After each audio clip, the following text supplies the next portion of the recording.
Hey, Bruce, how you doing? Good, Steve. How are you? Good. Just first off, any update on Kevin? Kevin I didn't see him this morning. He's been in the last couple of days, so he's feeling better, but not able to participate yet. So obviously, until he gets on the ice, tough to predict when he could rejoin us. And just on your fourth line, they seem to gain some momentum in the last series after you put them back together for game two. Did you plan on sticking with those three guys, no matter who the opponent is, or are you still thinking mixing and matching and going forward against either team? No, I liked our four lines. So we'll probably start that way, assuming there's no fly in the ointment, someone gets hurt or whatnot this week.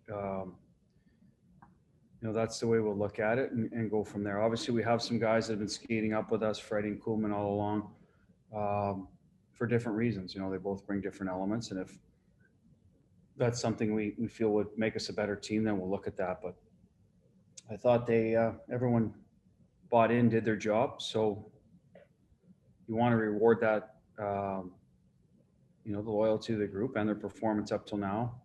Same time, again, like I said, if there's a better option, we'll look at it and use it. But right now, that looks like the way we're going to go. On the back end's a little different, obviously, with Losey back skating. Not sure where he's at, and Kevin Miller, but that's what we're going to do up front. Thank you. Yeah. Pluto Shinzawa. Bruce, at this point, when you're still pre-scouting two possible opponents, what is your preferred workflow when it comes to looking at video of the two teams? Are you looking at current games? Are you looking at previous games? Are you looking at special teams? What is catching your eye when it comes to your pre-scouts? For me, it's watching the games. It's hard to watch each player on both teams, 40 players, right? And so you're looking at, systems adjustments. Who are the coaches putting out on the ice in certain situations? By that, I mean starting games after a goal. Are they double shifting a line that, is going well? I guess more the other way. Are they sitting some players? So I guess that's how you look at the big picture as a coach for individuals. Is it physical? Or are they finishing checks on a regular basis? Are they trying to play, with pace, whatever? There's little things you're looking for through the ebb and flow of the game when you're watching just the game live. The coaches are doing their areas. They're breaking down their areas from the opponent, our games, not Pittsburgh Islanders, right? So tomorrow we're going to sit down, and assuming the Islanders win tonight, we'll start tomorrow going through all the Islanders areas. So they're doing that work today. And if it ends up being Pittsburgh, well, obviously they'll shift gears and Thursday do Pittsburgh in their areas. And then we'll obviously look at whoever wins the game 7 with the team. So we need something, I guess, Fluto to present to the team. So you have to almost have both sides ready. But we'll obviously start with the Islanders first because they're up 3-2.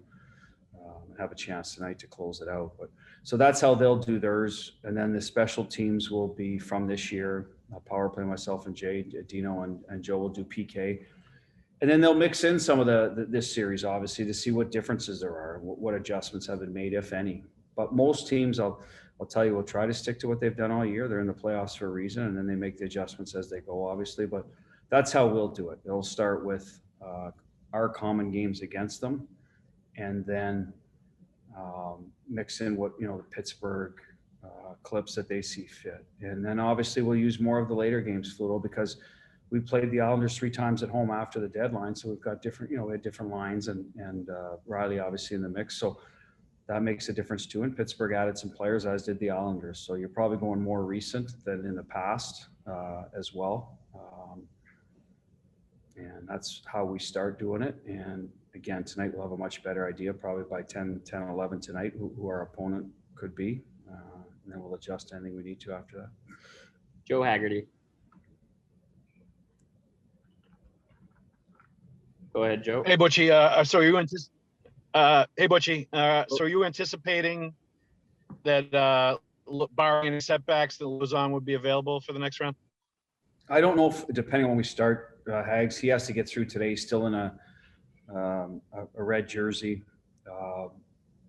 but he's with us in a red jersey. So again, that next one would be a normal color jersey. He'll have to take contact, make sure he's feeling up, good to go, and then go from there. So, but it is, midweek, so that's a good sign. I don't know when we're going to start. Let's just assume it's somewhere on the weekend. That gives him another 3-4 days. So yeah, he's trending very well. Will he be ready for game one? I don't know. I'll probably get a better update like Friday after he's been through a few more of these practices. And what are the unique challenges that come to mind when you think about the Islanders and the Penguins as potential opponents next round?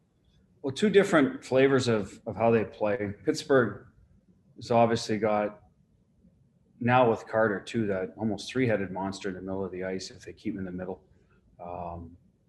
A more dynamic offensive team, quick strike. And they often like to match up Crosby against Berge. So it's strength on strength, where the Islanders at times will want to use Pajot or maybe even the Cizikas line. So you're talking about a different animal in terms of matchups in that regard. Obviously, the Islanders play less open system than Pittsburgh. So maybe a little more similar to our style, where they still want to score, but they're going to be a little tighter and are comfortable in those 1-1 games. And I believe Pittsburgh will be. I mean, they've won 2 cups as a group, doing that, but they're willing to trade chances a little more than the Islanders. So, those are the general differences of the teams.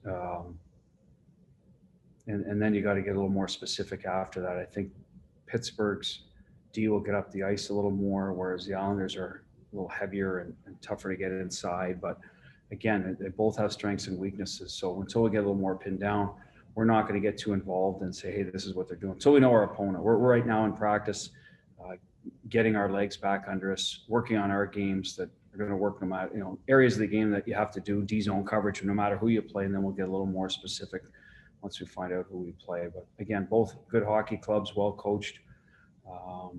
So you have your hands full. I think that division, when you're going into the playoffs, all 4 teams were, in that category. So there was going to be no sort of easy series.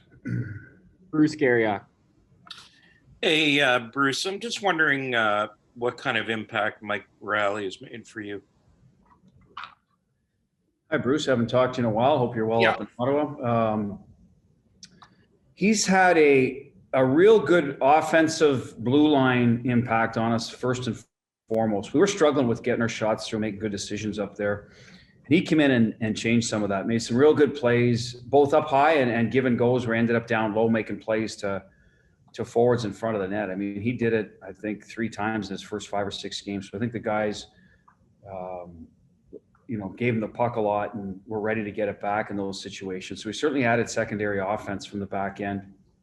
Good puck mover for Carlo. When he got here, Carlo was hurt, so we experimented partners for him. We had a lot of guys injured in the back end, as a matter of fact. So he got a chance to come right in and play a lot, which I think helps a player. And he played to his strength. He moved pucks well, helped in the ozone blue line, was part of both special teams. So he got his feet wet there. So I just think he's balanced our group very well with his ability to move pucks and stretch teams out. He's played with both Miller and Carlo, who are more defensive, hard guys. So they've been good complements. He's done a good job keeping the puck out of his net. He's been a plus player for us. So he has been a good defender. He's not neglected that at all. But again, real good in transition. Some easy breakouts maybe that we weren't getting before out of some of our younger guys on the left side. We're still kind of figuring out the game, a little more advanced in his career in that regard. So that's what he's brought mostly. Just a little more, I guess, overall transition with the puck has been smoother and a little bit, I don't know what word to use, allowed our forwards to have maybe some more odd man rushes or easy rushes where he's put the puck on their tape in good spots. Connor Ryan. Hey, Bruce. From a coaching perspective, I'm curious, when it comes to getting your message through to a player, is it tougher to reel in a guy that can be a bit too aggressive or maybe tries to do a bit too much on the ice, or draw something out of a player that is maybe not as assertive out there on the ice? 100%. I would rather the former. I'd rather temper a player that has a lot of passion, a lot of initiative, and than a guy that is a little tentative. Now, there's always exceptions, right? A guy, why is he tentative? Is he deferring?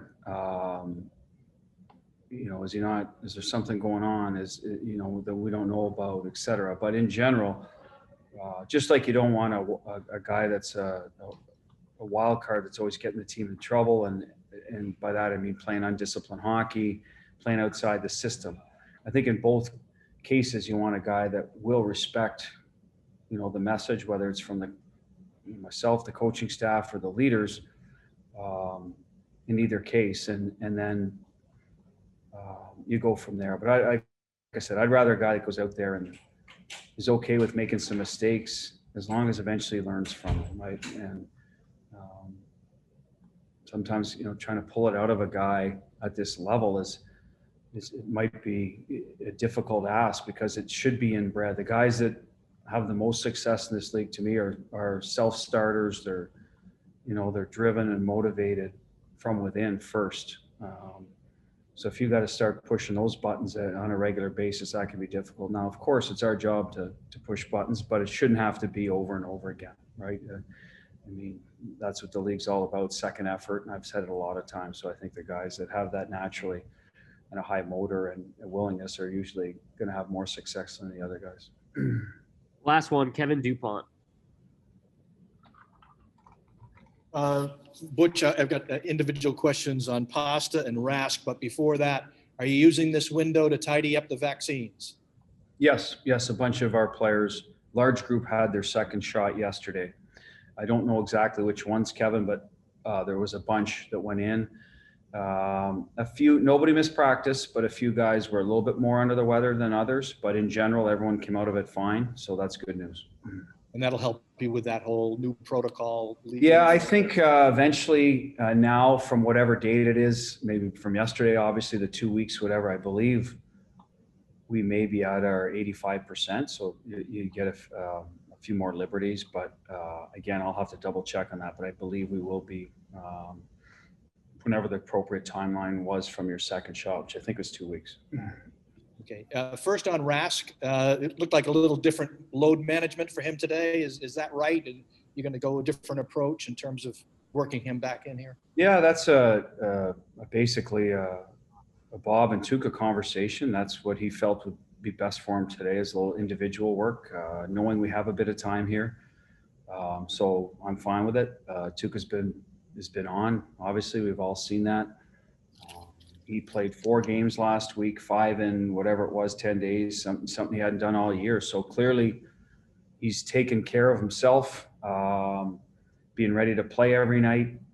And that's a good thing, because like I said, he didn't have that in the regular season. We tried to avoid that so that there wasn't setbacks, and the workload could increase this time of year. You never know without going through it. He has in the past. So he knows his body, and him and Bob know his game best. So I assume he'll rejoin us tomorrow and some live work, and then we'll see what Friday brings. And lastly, on Pasta, he averaged 6 shots on net, and he averaged 10 attempts a night. I don't remember him being that kind of a volume shooter. So is that something you encouraged? Is that just lay of the course? What's Well, so I think some of it's just the way it played out. I mean, he wants to shoot the puck on that line. They're all shooters and they're all passers. That's the beauty of that line. It's hard to, sort of defend them if you're going to be, not respect that they can do both. So I'm just going to say that part of it is that, the puck was finding him. How does that happen? Well, you put yourself in good spots. You work hard to get it back as a line.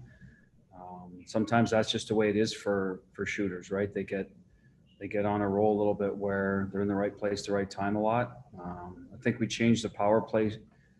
Well, I know we changed the power play so that he got a few more touches on his forehand side, strong side. Some of that resulted in the open shot, right? We saw that in especially game 4. They let him shoot it. Sometimes they're going to front that shot a little more, and you'll have to make the play into the bumper, back up top, or seam. So we don't know how they're going to defend it. They gave him the shot, so he took it. So good for him for acknowledging that. So that was another reason why the numbers were up. I just think their line was just damn good the whole series. So they had the puck a lot. They worked hard to get it, worked hard to keep it, and as a result, they benefited from offensive zone time. He was the one doing a lot of the shooting.